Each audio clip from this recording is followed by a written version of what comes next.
This is Vinith Nanavati from SNG and Happyam School. We are trying to provide you digital education. So in our last video we have seen in India or anywhere there are three kinds of economic activities. The one is primary activity, the another is secondary activities, and the third one is tertiary activities. तो primary activity वो होती है जो हमने पिछले video में पढ़ा था। प्राइमरी एक्टिविटी वो होती है जहाँ पे कोई चीज़ निकलती है या बनती है, जैसे कि खदान से लोहा निकलना, पत्थर निकलना, या किसान का खेती करना और फसल का उगाना, क्रॉप का ग्रो करना। ठीक है, ये तो होगी प्राइमरी एक्टिविटी। और सेकेंडरी एक्टिविटी वो होती है जहाँ प्राइमरी एक्टिविटी से जो चीज़ मिली है उसको प्रोसेस किया जाता है। जैसे कि हमें खेतों से अनाज मिल गया, तो अनाज को प्रोसेस कौन करेगा? फैक्ट्री करेंगे। वो आटा बना के बेचेंगे, या बिस्किट बना के बेचेंगे, या मैगी बना के बेचेंगे। ऐसे अलग अलग टाइप के प्रोडक्ट बना के वो बेचेंगे, तो वो हो जाती है सेकेंडरी एक्टिविटी।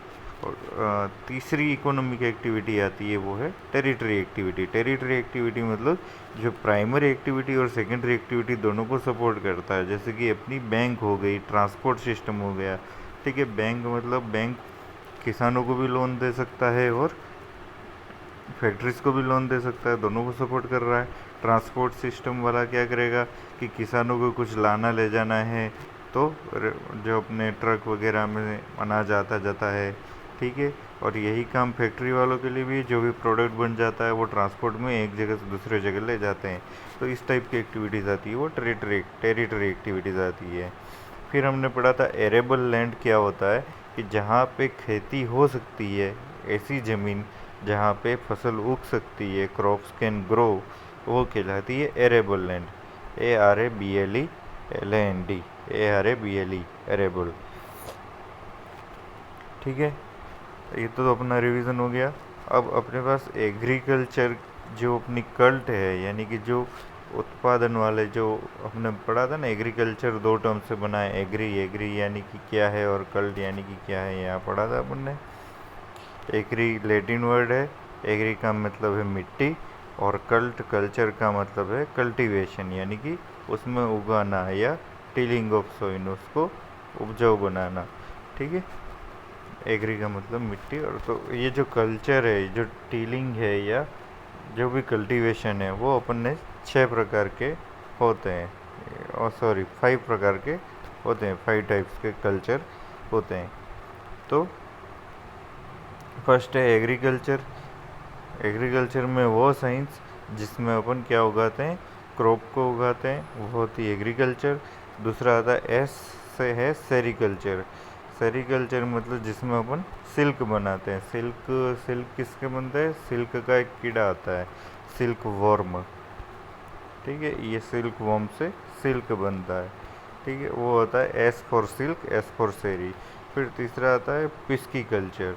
पिस्की कल्चर मतलब कि जिसमें पी फॉर पॉन्ड, पॉन्ड से याद रख लेना, पी फॉर पॉन्ड, मतलब कि पॉन्ड में क्या होती है, जो फिश है उनकी ब्रीडिंग करना, और जो मछली पालन वाला आता है वो आता है पिस्की कल्चर में। फिर आता है विटीकल्चर। विटीकल्चर मतलब अंगूर की खेती। ठीक है, विटीकल्चर मतलब अंगूर की खेती, ग्रेप्स की खेती। और लास्ट में आती है हॉर्टिकल्चर। हॉर्टिकल्चर में मतलब जो अपने वेजिटेबल्स, फ्लावर्स, फल फ्रूट, ठीक है, फ्रूट्स वगैरह, ये सारे आते हैं हॉर्टिकल्चर में। ठीक है, फिर से देख लेते हैं एग्रीकल्चर। एग्रीकल्चर में कल्टीवेशन ऑफ क्रॉप्स। सेरिकल्चर का मतलब है सिल्क वर्म से सिल्क बनाना। पिस्की कल्चर मतलब फिश, पॉन्ड वाली बात, पॉन्ड यानी तालाब, तालाब में फिश उगाना या टैंक में फिश उगाना। ठीक है, विटीकल्चर ग्रेप्स का कल्टीवेशन जो होगा विटीकल्चर में आएगा। Horticulture the growing vegetables, flowers and fruits for commercial use. एक बार इंग्लिश में पढ़ लें। Agriculture the science and art of cultivation on the soil raising crops and rearing livestock, it is also called farming. तो यहाँ पे जो आपके एक वर्ड आया है रेयरिंग,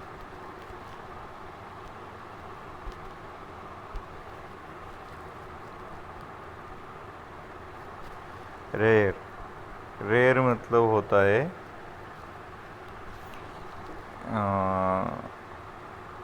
बड़ा करना या पालना, ठीक है, पालना। या जैसे कि किसान खेती करता है तो वो क्या करता है, ब्रिंग अप द क्रॉप, तो वो कहलाएगा रेयरिंग द क्रॉप, ठीक है, फसल को बड़ा करना है, ठीक है। या कोई अगर मछली पालता है तो मछली को पाल करके बड़ा करना है, या कोई भेड़ बकरियाँ पालता है तो उनको पाल करके बड़ा करना है, रेयरिंग मतलब का बड़ा करना, ठीक है।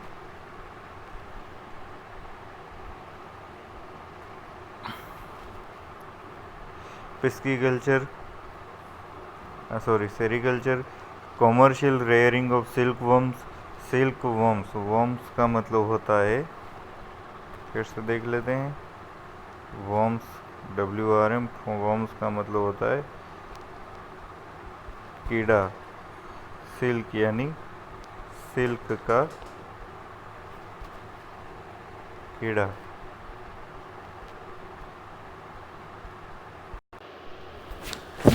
ठीक है। इसमें से सेरीकल्चर में इट में supplement the income of the farmer, तो फार्मर की इनकम को थोड़ा और सपोर्ट कर सकता है सेरीकल्चर।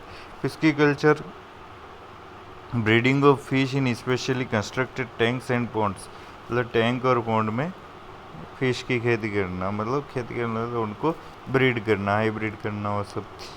विटीकल्चर मतलब cultivation of grapes. Horticulture, growing vegetables, flowers and fruits for commercial use. ठीक है, आगे अपन पढ़ते हैं इसमें फार्म सिस्टम, खेती का system, farm system, farm system. तो कोई भी एक सिस्टम होता है उसमें 3 चीज़ें होती है, एक होती है इनपुट, प्रोसेस, आउटपुट, ठीक है। कंप्यूटर सिस्टम में भी हमने पढ़ा है इनपुट, प्रोसेस, आउटपुट। अपन कुछ इनपुट देते हैं, उसका कुछ प्रोसेस होता है और फाइनली हमको आउटपुट में कुछ मिलता है। तो अपन खेती बाड़ी को भी एक सिस्टम की तरह देखते हैं,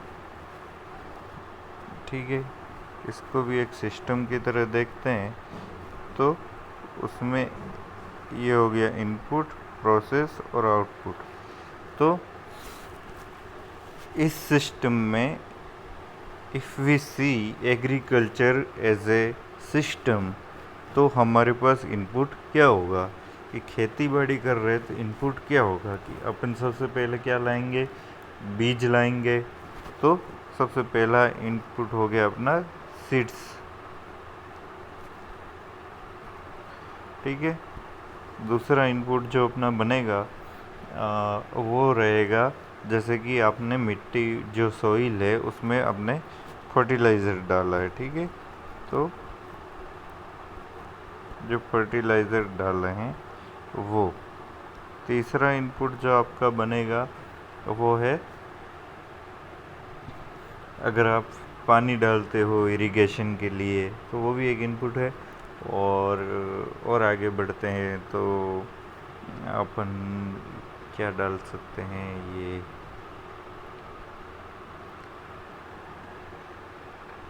मशीनरी यूज़ करते हैं, ठीक है। सिंचाई के लिए अलग अलग टाइप की मशीनरी यूज़ करते हैं, वो भी इनपुट है। और जो अपने किसान की जो मेहनत होती है वो है उसकी लेबर। ये सारी चीज़ें इस सिस्टम के इनपुट में आएगी, ठीक है।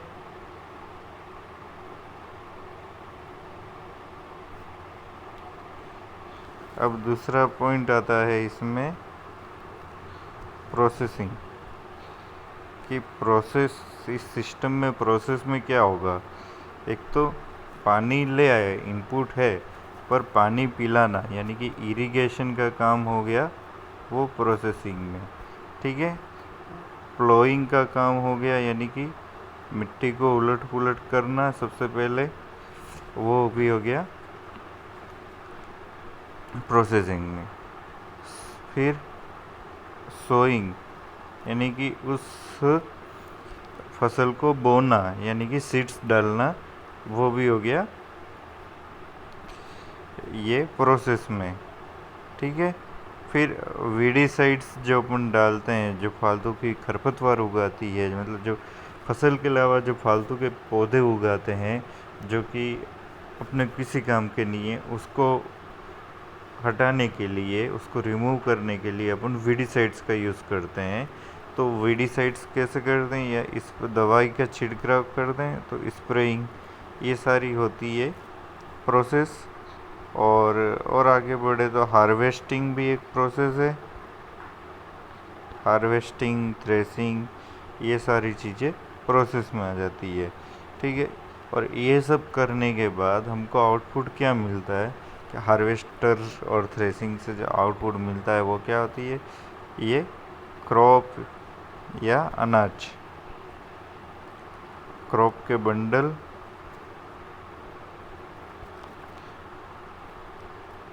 बंडल ऑफ क्रॉप्स, या थ्रेशिंग भी कर लिए तो अपन को अनाज पूरा एज इट इज़ बोरे में मिल जाएगा, ठीक है। ये हो गया आउटपुट।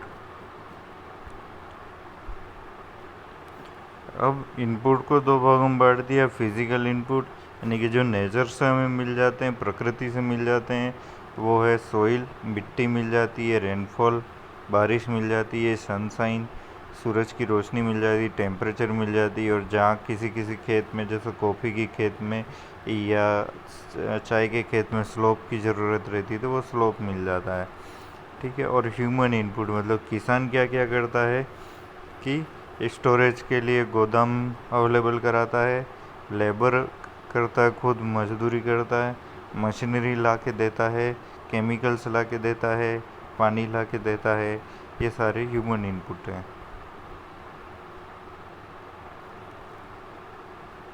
एक बार पढ़ लेते हैं। एग्रीकल्चर और farming can be looked at a system, हम इसको सिस्टम की तरह देख सकते हैं। The important inputs are seeds, fertiliser, machinery and labour. Some of the operation involve are ploughing, sowing, irrigation, weeding and harvesting, वो सारे प्रोसेस में आ गए। और output from the system include crops, wool, dairy and poultry product, ठीक है। जिस प्रकार की खेती कर रहे हैं उस प्रकार से हमको आउटपुट मिलेगा। जैसे हम एग्रीकल्चर में है तो हमें क्रॉप मिल जाएगी, ठीक है। और अगर हम भेड़ पालन वाले में हैं, ठीक है, तो हमको उसमें क्या मिल जाएगा, वूल, ऊन मिल जाएगा, ठीक है। और अगर अपन गाय भैंसे ये सब पालने में है, मतलब एनिमल्स के में है, अपना फार्म हाउस वो है, तो अपन को डेयरी प्रोडक्ट मिल जाएंगे, पोल्ट्री प्रोडक्ट मिल जाएंगे। उस हिसाब से जिस प्रकार का अपना सिस्टम है उस प्रकार से हमको आउटपुट मिल जाएगा, ठीक है। आज के लिए इतना ही, बाकी हम नेक्स्ट वीडियो में कंटिन्यू करेंगे। Thank you.